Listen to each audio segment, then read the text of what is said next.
PM Modi की रणनीति के आगे कांग्रेस की एक नहीं चल रही है। कांग्रेस के नेता राहुल गांधी कोशिश तो खूब कर रहे हैं पीएम मोदी से मुकाबला करने की, लेकिन उनकी दाल नहीं गल रही है। देश के लोग मजबूती के साथ पीएम मोदी के साथ खड़े हैं, जिसके बाद राहुल गांधी चौतरफा घिरते जा रहे हैं। अब विदेश में राहुल गांधी ने जो किया है उसको लेकर भारत में काफी बवाल मच गया है। बीजेपी एक के बाद एक खुलासे कर कांग्रेस के नेताओं को एक्सपोज कर रही है। आगे इस रिपोर्ट में बताएंगे आपको कि कैसे बीजेपी ने बड़ा खुलासा कर कांग्रेस को एक्सपोज कर दिया है। उससे पहले आपको बता दें कि एक बार फिर विपक्ष का प्लान फेल हो गया है। दरअसल पुलिस के कार्रवाई के बाद सोनम वांगचुक बैकफुट पर नजर आ रहे हैं। राहुल गांधी और विपक्ष के लोग सोनम वांगचुक के समर्थन में आकर मोदी सरकार पर निशाना साध रहे थे, लेकिन लद्दाख में हिंसा भड़काने के आरोप में जेल में बंद सोनम वांगचुक ने जोधपुर सेंट्रल जेल से शांति और एकता की अपील की है। उन्होंने 4 प्रदर्शनकारियों की मौत की स्वतंत्र न्यायिक जांच की मांग की है। सोनम वांगचुक ने कहा है कि जब तक ऐसा नहीं होता तब तक मैं जेल में रहने को तैयार हूं। सोनम वांगचुक ने 24 सितंबर को लद्दाख में हुए हिंसक प्रदर्शन के बाद ये मांग की है। उन्हें एनएसए के तहत हिरासत में लिया गया था। उनकी गिरफ्तारी के बाद कांग्रेस के नेता राहुल गांधी ने मोदी सरकार पर जमकर निशाना साधा था। वहीं विदेश जाकर भी राहुल गांधी मोदी सरकार पर निशाना साध रहे हैं। वहीं बिहार विधानसभा चुनाव से पहले बुर्का पहनी महिलाओं की वोटिंग को लेकर सियासत गर्म हो गई है। चुनाव आयोग के साथ मीटिंग में बीजेपी ने बूथ पर बुर्का पहनकर आने वाली महिलाओं की जांच का मुद्दा उठाया है, लेकिन इस पर विरोधी पार्टी आरजेडी ने आपत्ति जताई है। बीजेपी ने चुनाव आयोग से मांग की है कि बुर्का पहनकर मतदान करने आने वाली महिलाओं के चेहरे का मिलान उनके वोटर कार्ड से किया जाए, जिससे फर्जी वोटिंग को रोका जा सके। लेकिन दर्शकों, आरजेडी ने इसका विरोध किया है। लेकिन आप दर्शक अगर बीजेपी की इस मांग से सहमत हैं तो कमेंट में यस जरूर लिखिए, ताकि साफ हो जाए कि कितने लोग बीजेपी के इस मुद्दे के साथ हैं और कितने लोग खिलाफ में। इस खबर में आगे आपको बताएंगे सब कुछ डिटेल में। ये भी बताएंगे आपको कि कैसे राहुल गांधी और कांग्रेस के नेता घिर गए हैं और क्या खुलासा हुआ है। तो बने रहिए हमारे साथ अंत तक और देखिए हमारी ये खास रिपोर्ट। साथ ही आप दर्शकों से विनम्र निवेदन है कि अगर अब तक आपने चैनल को सब्सक्राइब नहीं किया है तो अभी कर लीजिए। लगातार मिल रही हार से परेशान राहुल गांधी जेएनजी को अपने पाले में करने चले थे, लेकिन देश के अलग अलग विश्वविद्यालयों में हुए छात्र संघ के चुनाव में कांग्रेस की छात्र संगठन एनएसयूआई की करारी हार और आरएसएस और बीजेपी के छात्र संगठन एबीवीपी की जबरदस्त जीत से साफ हो गया कि जेएनजी बीजेपी के साथ है। वहीं अब परिवारवाद पर भी कांग्रेस मुश्किल में फंस गई है, क्योंकि बीजेपी ने परिवारवाद पर राहुल गांधी को घेरना शुरू कर दिया है। राहुल गांधी सोच रहे थे कि जेएनजी का समर्थन उन्हें मिलेंगे, लेकिन वो ये भूल गए थे कि जेएनजी परिवारवाद के खिलाफ है। वहीं अब बीजेपी ने भी परिवारवाद के मुद्दे पर हमले तेज कर दिए हैं। दरअसल बिहार विधानसभा चुनाव की तारीखों के ऐलान से पहले राज्य की सियासत गर्मा गई है। केंद्रीय मंत्री गिरिराज सिंह ने मीडिया से बात करते हुए राहुल गांधी और तेजस्वी यादव पर जोरदार हमला बोला है। गिरिराज सिंह ने कहा है कि लालू यादव और तेजस्वी यादव चाहे जितनी भी आत्म प्रशंसा कर ले, बिहार में जंगल राज वापस नहीं आएगा। इसके साथ ही उन्होंने राहुल गांधी को नेपो बॉय बताते हुए कहा कि देश और बिहार की जनता अब परिवारवाद की राजनीति को नकार चुकी है। राहुल गांधी पर हमला बोलते हुए उन्होंने कहा कि वो खुद एक नेपो बॉय हैं। बिहार में कोई उनके प्रोपेगेंडा पर भरोसा नहीं करने वाला। वही कांग्रेस नेता राहुल गांधी एक बार फिर विदेश में दिए अपने भाषण को लेकर विवादों में घिर गए हैं। बीजेपी कोलंबिया में उनके द्वारा लोकतंत्र को लेकर कही गई बातों को देश विरोधी बताते हुए हमलावर है। इसके चलते दोनों दलों के बीच आरोप प्रत्यारोप का बाजार भी गर्म हो गया है। ऐसे में अब केंद्रीय मंत्री किरण रिजिजू ने भी राहुल गांधी को आड़े हाथों लेते हुए उनके बयानों की आलोचना की है। रिजिजू ने कहा है कि अब तक कोई भी विपक्ष के नेता विदेश जाकर देश या सरकार के खिलाफ बयान नहीं देता था, लेकिन राहुल गांधी पहले ऐसे नेता हैं जिन्होंने विदेश में जाकर देश, हमारे सिस्टम और लोकतंत्र के खिलाफ बात कही है। उन्होंने नाम लेकर इंदिरा गांधी, लाल कृष्ण आडवाणी, अटल बिहारी वाजपेयी, सुषमा स्वराज और शरद पवार जैसे नेताओं का उदाहरण दिया। न्यूज एजेंसी से बातचीत के दौरान केंद्रीय संसदीय कार्य मंत्री किरण रिजिजू ने कहा कि राहुल गांधी ने कोलंबिया में कहा है कि भारत विश्व का नेतृत्व नहीं कर सकता। ये बात पूरी तरह गलत है। पीएम मोदी के नेतृत्व में भारत कई क्षेत्रों में आगे बढ़ रहा है। अगर विदेशों में ये छवि जाए कि भारत के लोग राहुल गांधी जैसे हैं तो देश की छवि खराब होगी। उन्होंने ये भी कहा कि भारत में कई बुद्धिमान नेता हैं और अच्छे विचारधारा वाले लोग हैं, लेकिन राहुल गांधी जैसे बयान से लगता है कि ऐसे लोग देश में अधिक हैं, जो सही नहीं है। वहीं राहुल गांधी के विदेश दौरे पर हो रहे विवाद के बाद कांग्रेस राहुल गांधी के बचाव में बोल रही है।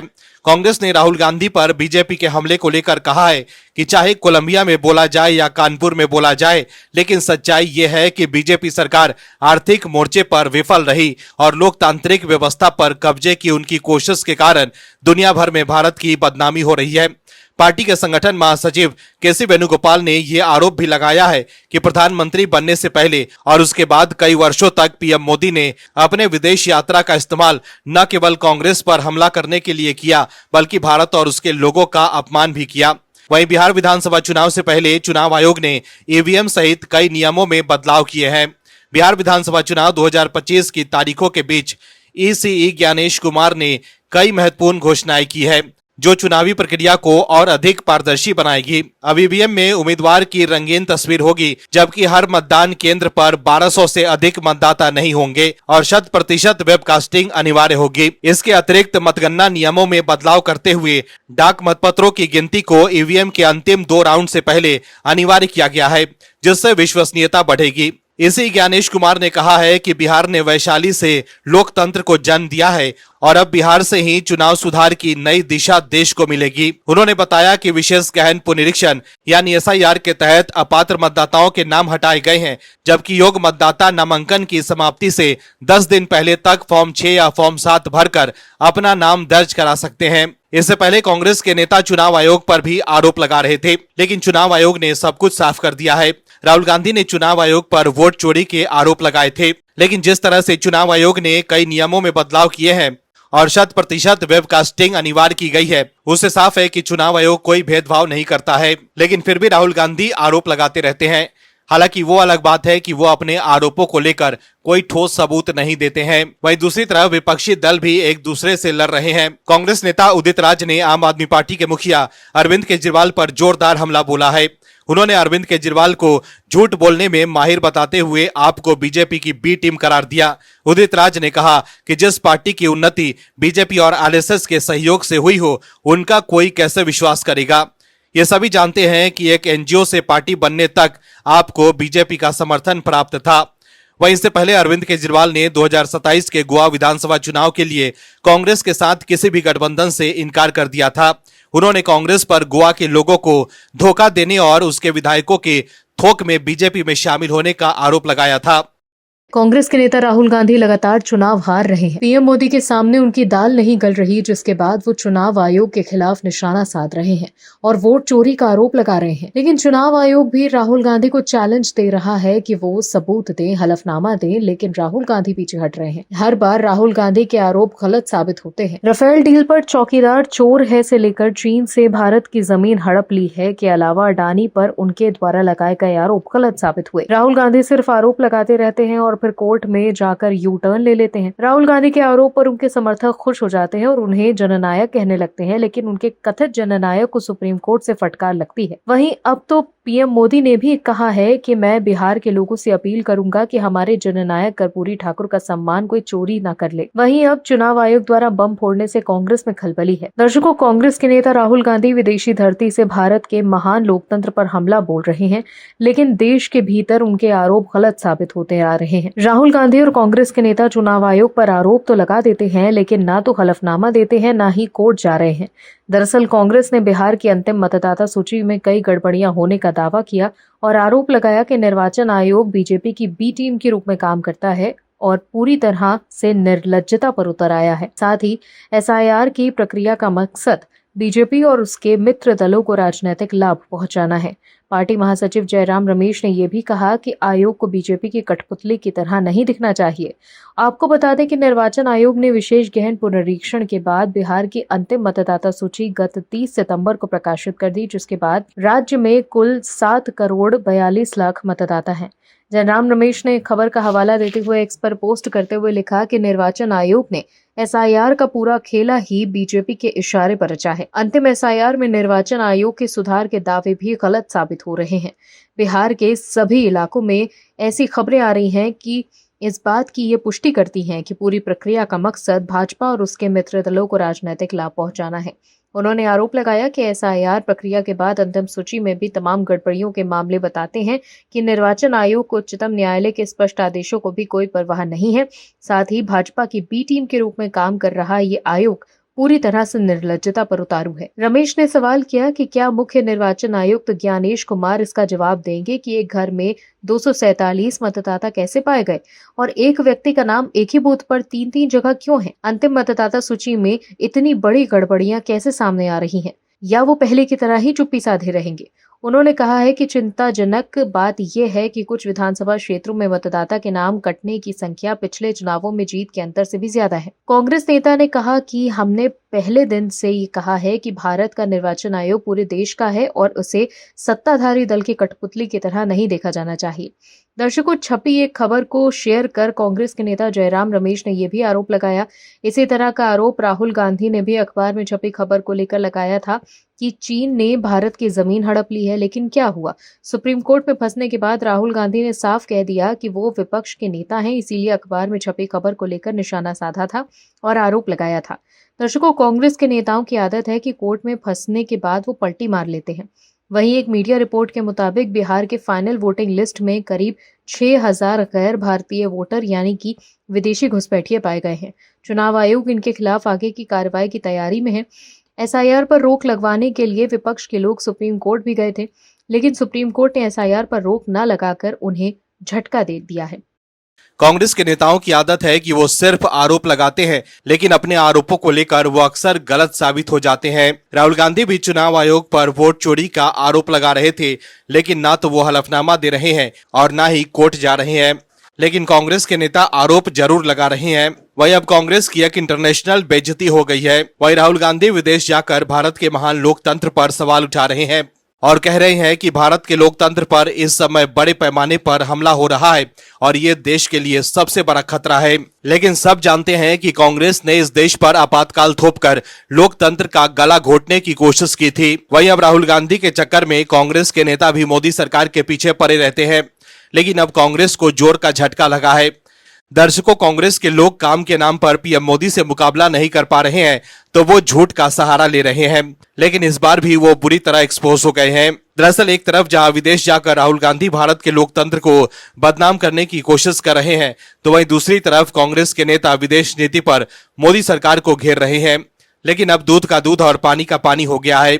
दरअसल कांग्रेस ने रूस द्वारा पाकिस्तान को JF-17 इंजन दिए जाने संबंधित खबरों का हवाला देते हुए पीएम मोदी पर निशाना साधा है।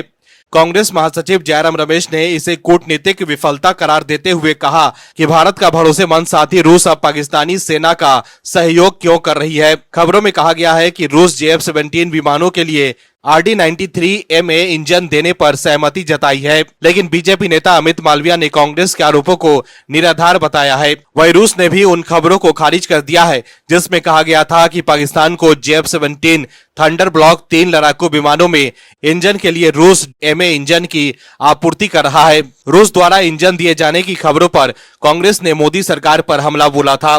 ऑपरेशन सिंदूर के दौरान JF-17 लड़ाकू विमान का इस्तेमाल पाकिस्तान ने किया था, जिसे भारतीय वायुसेना ने मार गिराया था। रूस द्वारा विमान का इंजन देने की खबर उस वक्त आई जब रूस के राष्ट्रपति पुतिन भारत आने का बेसब्री से इंतजार कर रहे हैं। बीजेपी नेता अमित मालविया ने एक्स पर कांग्रेस पर हमला बोला है। अमित मालविया ने कहा है कि रूस ने उन खबरों को खारिज कर दिया है जिसमें कहा गया था कि मॉस्को पाकिस्तान को JF-17 थंडर ब्लॉक 3 लड़ाकू विमानों में लगाने के लिए DR-19MA इंजन की आपूर्ति कर रहा है। कांग्रेस के पास कोई आधिकारिक पुष्टि नहीं है, कोई विश्वसनीय स्रोत भी नहीं है। वियॉन ने एक रूसी सूत्र के हवाले से कहा है कि इस तरह किसी भी घटनाक्रम की पुष्टि नहीं हुई है। रूस और भारत के बीच बड़े सौदे की संभावना की तलाश अभी भी जारी है। ऐसे में कोई व्यक्ति जानबूझकर दोनों देशों के बेहद मजबूत और दीर्घकालिक सहयोग में दरार डालने की कोशिश कर रहा है। उन्होंने कहा कि पाकिस्तान के साथ इस स्तर का सहयोग नहीं हो सकता जिससे भारत को टक्कर महसूस हो। दरअसल कांग्रेस नेता जयराम रमेश ने एक छोटी वेबसाइट का हवाला देते हुए कहा था कि रूस पाकिस्तान को जेट इंजन दे रहा है। वहीं बीजेपी नेता अमित मालविया ने जयराम रमेश पर दुश्मन का पक्ष लेने और रूस द्वारा पाकिस्तान को RD-93MA इंजन की आपूर्ति की खबरों को खारिज करने के बाद भारत के साथ न खड़े होने का आरोप लगाया। तो देखा आपने कैसे इस मामले को लेकर भी कांग्रेस बैकफुट पर आ गई है। वहीं कांग्रेस के नेता जयराम रमेश ने बिहार की अंतिम मतदाता सूची में गंभीर अनियमितताओं का दावा करते हुए चुनाव आयोग को बीजेपी का बी टीम बताया। उन्होंने एक ही घर में 247 मतदाताओं और एक ही नाम के कई बार दोहराव का आरोप लगाया और कहा कि यह सब बीजेपी को राजनीतिक लाभ पहुंचाने के लिए किया गया है।